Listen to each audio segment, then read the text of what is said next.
YouTube. Welcome back to my channel. It's your girl, Dana Clark. Welcome to the Clark Crew. Say hello, Mason. Okay, guys. Today, it is January 2nd. And all my teacher friends, it's time for us to go back. Oh, you're going in the desk? It's time for us to go back to work. So I really wanted to talk to my first year teachers out there.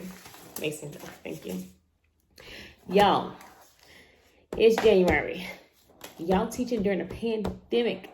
Y'all are doing wonderful, wonderful, wonderful work. Is much needed. I appreciate you guys. I appreciate everything you're doing. And, even though it's like life or death work right now, we still love to be educators. We love our kids. That's why we do this. With all that said, though, I don't know how your year's been going thus far, but y'all keep persevering. I'm telling y'all, keep going. The first year of teaching is always baptism by fire. It's always said it's baptism by fire, y'all. So it's rough. It's hard. You doing all this stuff virtual. It's so much easier in person, right? But we can't. And some of us are moving towards in person. Whether you're in person or not, it's hard, period, during the pandemic, right? You're concerned about your health. You're concerned about your students' health. You're concerned about infecting folks in your family. It's getting real. It's not getting better. Cases getting worse. Even with this vaccine, nobody knows what's going to happen with it. It's just a lot. But I just want to send y'all some encouragement today. Y'all are doing good. Okay. Now let's say even in the building, it's still a little bit chaotic for you. It's going crazy. It's not too late to change the whole structure of your classroom. It ain't never too late. Mason broke my chair, y'all. I'm sitting on part of it, right? Anyway, it's never too late.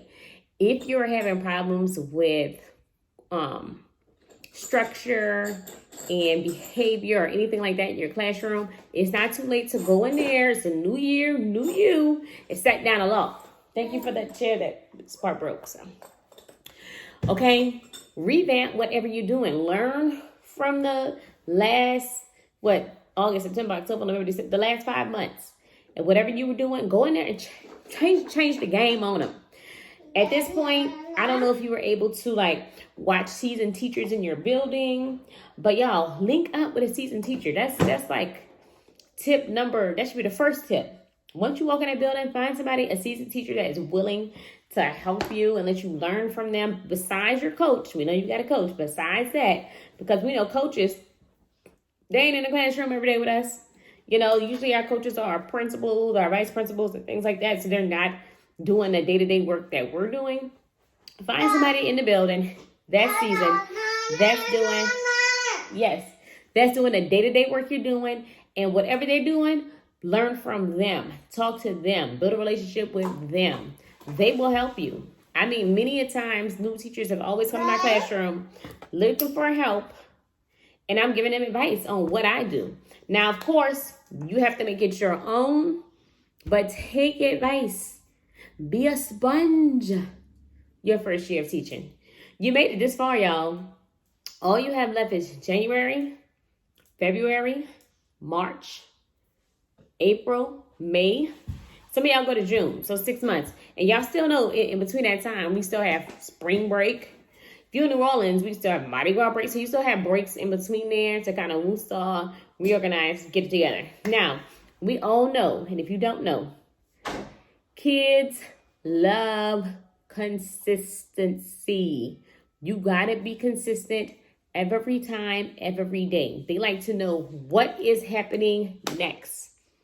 If they know what is happening next, they know what you expect and they know how to proceed. Okay, so if every day you start your class, like everybody should start their class with a do now or whatever, or do now, and they know that they have to come in and sign like for the do now, then that's the expectation. You should hold them accountable for that every day. Now, you might have a kid coming here off the chain that's yelling and carrying on to all kinds of, reset that child in the moment. You can't let stuff ride. You can't because when one fall off, trust me, it's like a trigger. Everybody else gonna be next. So it's kind of different with the pandemic, though.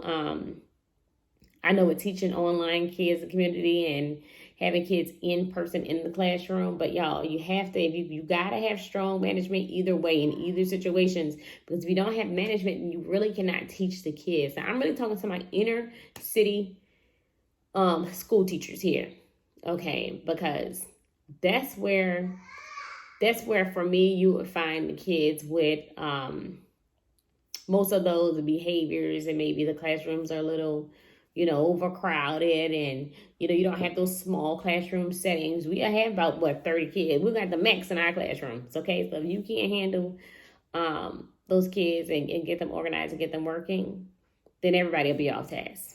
Okay, you can't let, we all have those kids that we love the most. Y'all know what I'm talking about. But y'all can't let them, because if they spoil the whole bunch, then listen, it's gonna be rough out here. So management is key. And if you do not know how to manage your class, of course, you have your coaches who pop in for 15, 20 minutes, give you some advice, and leave you. Link up with those teachers who can give you some advice, or, to help you with those kids. Another key thing, if you haven't learned it yet, building relationships with kids help. Okay? That helps so much. Genuine relationship with kids. I find some of my toughest kids, I love them the most. They are so, once you build a relationship and you get to know them, they genuinely want to learn.